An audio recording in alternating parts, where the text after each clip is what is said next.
Hello, मेरा नाम बबीता है। मैं गुड़गांव के हरियाणा से की रहने वाली हूँ।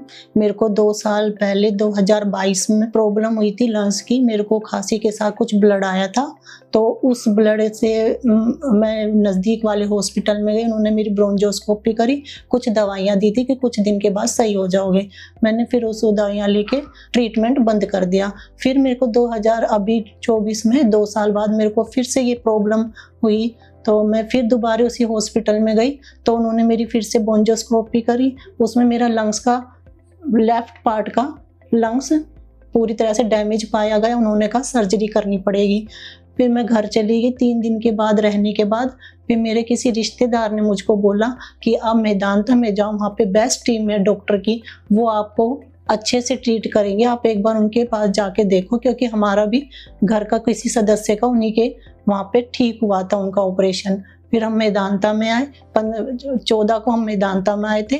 उन्होंने हमको कहा थी अगले दिन आओ, ब्रोंकोस्कोपी करवाई जाएगी, फिर आपका हम बताएंगे कि ऑपरेशन किस हिसाब से होएगा। नमस्कार। आज जिस पेशेंट की हम बात कर रहे हैं उनका नाम है मिसेस बबीता। ये पेशेंट मेरे पास आई थी, डायग्नोसिस बना इनका ब्रोंकेक्टेसिस। ब्रोंकेक्टेसिस क्या होता है? फेफड़े का एक भाग किसी बीमारी की वजह से खराब हो जाना। जैसे इंडिया में सबसे कॉमनली ट्यूबरक्लोसिस की वजह से फेफड़े का जब एक भाग खराब हो जाता है तो उसको ब्रोंकेक्टेसिस कहते हैं। इस भाग को निकाल देने से पेशेंट बिल्कुल ठीक हो जाता है।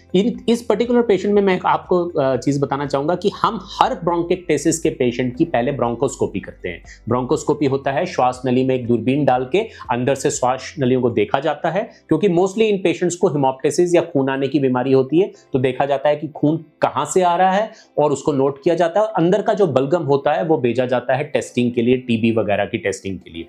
सो इन्होंने ब्रोंकोस्कोपी कई बार पहले कराई थी और ये बहुत डरी हुई थी ब्रोंकोस्कोपी के प्रोसीजर से। तो मैंने इन्हें समझाया कि आप हमारी टीम से करा के देखिए, आपको कोई प्रॉब्लम नहीं होगी। जब इन्होंने अगले दिन ब्रोंकोस्कोपी कराई, इतने आराम से इनकी ब्रोंकोस्कोपी हुई, बड़े आराम से इन्होंने करा भी ली। उसके बाद हमें डायग्नोसिस भी एस्टैब्लिश हो गया। फिर इनकी हमने दूरबीन की सर्जरी की वैट्स के माध्यम से, जिसमें 3 छोटे छोटे छेदों से इनका जो खराब लोब था हमने वो निकाल दिया, और बहुत ही ड्रामेटिक इंप्रूवमेंट आया इनमें। बिल्कुल बढ़िया हो गई है। आज ये अपनी दिनचर्या, अपनी जीवन जो है बहुत अच्छी तरह गुजार पा रही हैं, वैट्स होने की वजह से और अच्छी ब्रोंकोस्कोपी, अच्छा डायग्नोसिस एस्टैब्लिश होने की वजह से। धन्यवाद। डॉक्टर हर्षवर्धन को मैं दिल से धन्यवाद करती हूँ। उन्होंने मेरा बहुत अच्छा ऑपरेशन करा, मेरी हिम्मत बढ़ाई, मुझे हौसला दिया, और इतना अच्छे से ऑपरेशन हुआ कि मेरे को बिल्कुल भी महसूस नहीं हुआ। फिर मेरे को एक दिन आईसीयू में रखा उन्होंने।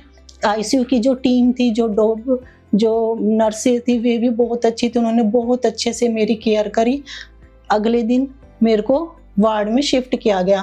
वार्ड में आने के बाद वहाँ पे जो नर्सिंग थे, जो ड्रेसिंग वाले थे, जो खाना देने वाले थे, और जो फिजियोथेरेपी वाले डॉक्टर थे, उन्होंने इतना अच्छा मेरे को फिजियो करवाई। वो हर 2 घंटे में पहले कहते थे कि वॉक करो, 4 चक्कर वॉक लगाओ, फिर आपके पास मशीन पे आओ, इस पे अच्छे से फिजियो करो आप। वो हर 2 घंटे में आते थे, ट्रीट करते थे।